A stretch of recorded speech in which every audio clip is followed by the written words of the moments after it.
So the Washington Post posted this today, and they turned off the comments, and I'm going to talk about that at the end of the video. But I think this is such a perfect example of how society thinks they value teachers and they're super supportive, but in all actuality, they are just like perpetuating this idea that teachers are the Band-Aid on our education system that is overcompensating for the lack of fully funding our public schools.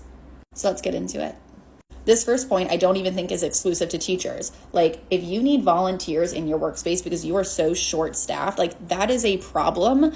And I hate this idea that individual workers are personally in charge of like overcompensating for companies and corporations or whoever it is, not properly staffing their departments. Like, teachers shouldn't have to have parent volunteers coming into our classrooms because we have overcrowded classrooms and it is not a manageable workload.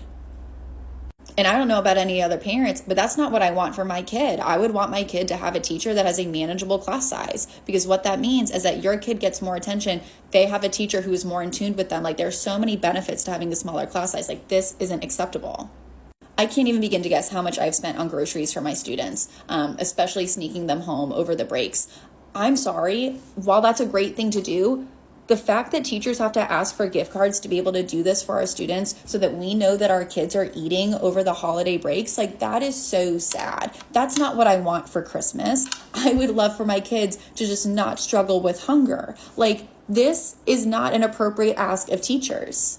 Curriculum writers make a ton of money, and our public school systems pay a ton of money to curriculum to buy all of the stuff. So why is it that so many teachers are still asking for gift cards to get on Teachers Pay Teachers? That's ridiculous. We shouldn't be having to supplement our own curriculums. If you see my other videos, you already know what I'm going to say about this. If you want to talk about this, then we also have to talk about adult literacy rates and the minimum wage.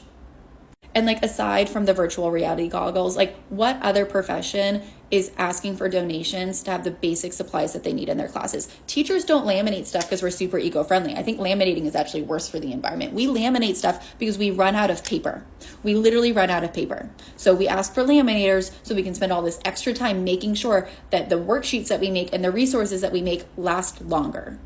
I spent like $600 on my first classroom rug. I still have it. The fact that I had to do that as a first-year teacher who was like making no money is disgusting. Are any of these like horrible things for teachers to ask for? Sort of. No, but at the same time, these are just not things that teachers should have to ask for. Our schools should be fully funded. Our tax dollars should be going to our schools to support children and teachers. Like, that's what I want for the kids in my community.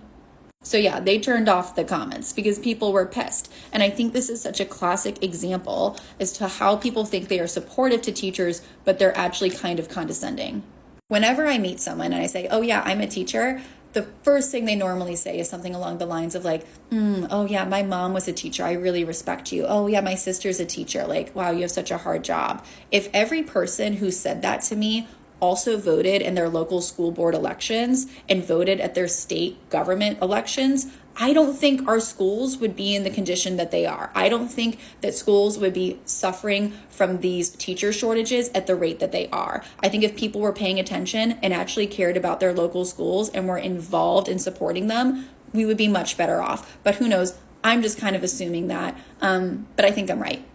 So yeah, I don't really care if your mom or your best friend or your daughter is a teacher.